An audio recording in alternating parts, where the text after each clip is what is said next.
સુરત બાદ હવે બોટાદ જિલ્લામાં પણ ડિગ્રી વગરનો ખાનગી ક્લિનિક ચલાવતો નકલી ડોક્ટર ઝડપાયો છે। બોટાદ જિલ્લાના ગઢડા તાલુકાના ચોભાડિયા ગામે પૈસા કમાવાની લાલચે અનધિકૃત ક્લિનિક શરૂ કરી લોકોના આરોગ્ય ઉપર જોખમ ઊભું કરનાર બોગસ ડોક્ટર ઝડપાયો છે।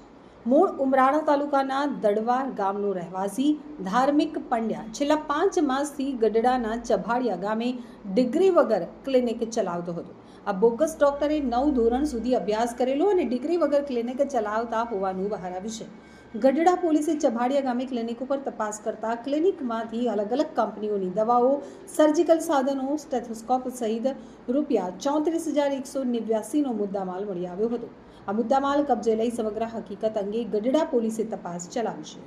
ડોક્ટર ઝડપાયો છે શું? ગઢડા પોલીસ સ્ટેશનમાં ગઢડા તાલુકાના ચભાડિયા ગામે એક બોગસ તબીબ ઝડપાયો છે। ધાર્મિક કાંતિલાલ પંડ્યા, ઉંમર વર્ષ 26 વર્ષનો છે। આ જે ઈસમ છે એ મૂળ દડવા ગામનો છે, ઉમરડા તાલુકા ભાવનગરનો।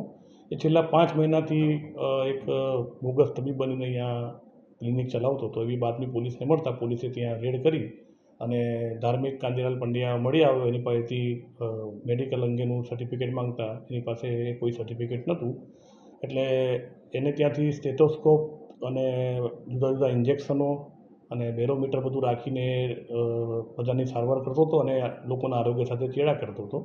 જુદા જુદા માર્કાની ગોળીઓ, પેન કિલરને બધું એ આપતો હતો।